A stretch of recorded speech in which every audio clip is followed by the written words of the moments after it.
Hi, I'm Tim Roble, and welcome to another episode of Outdoor Adventures with Tim Roble. Today, we're going to talk a little bit more about electric-powered stuff. Some of you may have been following me on Facebook, Instagram, and you know that my e-bike, high bike, all mountain X-Duro, I've done a couple of videos on that, has blown me away. It's allowed me to go further, see more things, have more fun, and actually get a little bit more fit. I'm down about 11 pounds in 6 months, and I'm really starting to put the mileage in now, and the pounds are really starting to come off, and that's what I'm looking at.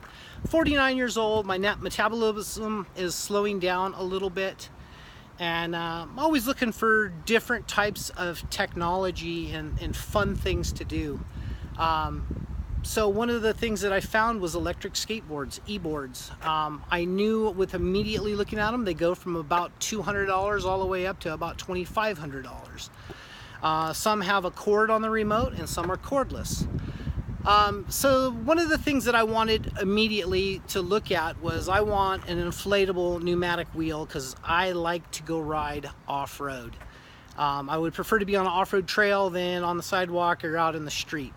Luckily for me, I live in California, and electric skateboards are actually one of the only states, California is one of the only states for electric skateboards where they're actually legal to ride anywhere that you would ride a bicycle, basically. So, you know, looking into some things, I did some research, and you had a different categories of boards basically to pick from. I wanted dual motors, and dual 800 watt motors was probably the lowest I wanted to go, and that's what I got, was a 1600 watt dual motor inflatable tire. Now this is the Mototec skateboard, and it has dual motors. You can see the pneumatic tires. I had it out in the rain the other day. It does see trail use. It's basically on and ready to ride, and it is a beefy skateboard. Now, I'm 245 pounds, and I put it on low. It has 2 speeds on the remote, backing up a little bit. Super excited. A 6 mile an hour speed and about a 20 mile an hour speed with my butt on the board. You know, 245, that's a lot to haul around for something electric. Now this board comes in heavy. It's 71 pounds. I got it off the porch and I thought, holy smokes, this thing is incredible heavy. I don't know if I'm ever going to want to ride this thing or not, you know. Charged it up. I took it for its first initial ride, which wasn't much, and I didn't go off a low. 6 miles an hour, kind of learning how to ride. You know, at 49, it's probably been 30 years since I've been on a skateboard. And learning curve was pretty quick, pretty fun on it. Reach down here and grab the remote. It's got the power levels on it, and it's kind of got a little speed meter up top.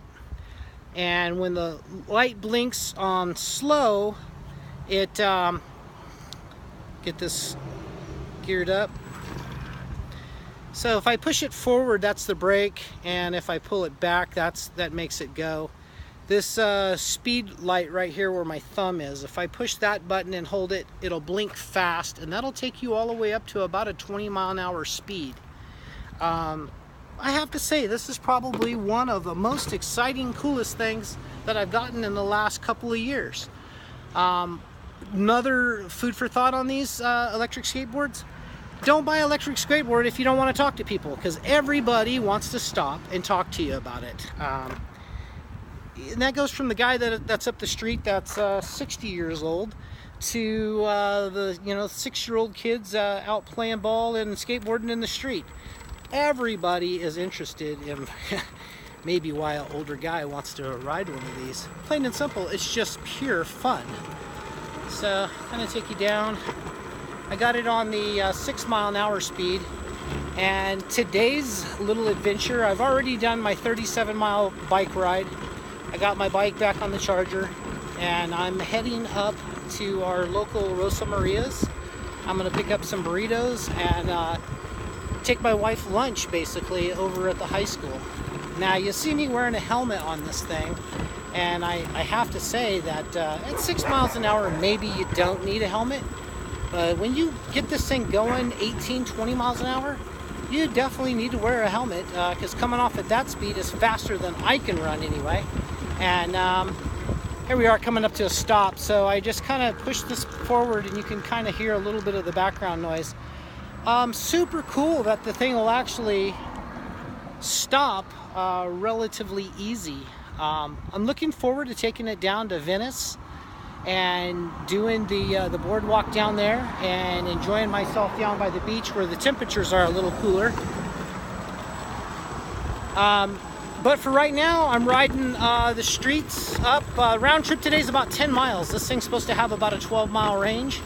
And I've found that I've done 12 miles already on it, recording the ride on Strava. And that's a GPS tracker basically, and it'll let me know how far exactly I went and how fast I went in different areas. So anyway, I just wanted to give you a first initial hello and what do I think of this board.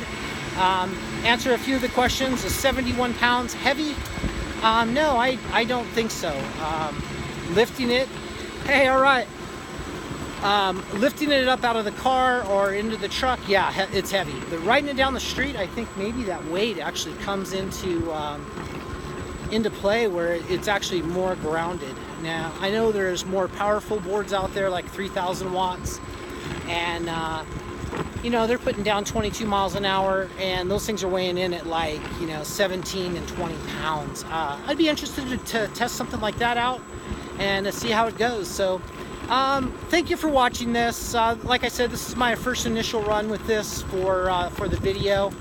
I'll have more up close detailed stuff in videos to come, because I have to tell you, this thing is super fun. I highly recommend that maybe you take a look at getting one and going from there. Buyer beware, price shop. You can get good deals on them. Anyway, that's it for now. I'm Tim Roble. If you like this type of thing, please hit like and subscribe. It helps me out just a tad bit with the views. And thank you for watching, and I'll catch you here next time.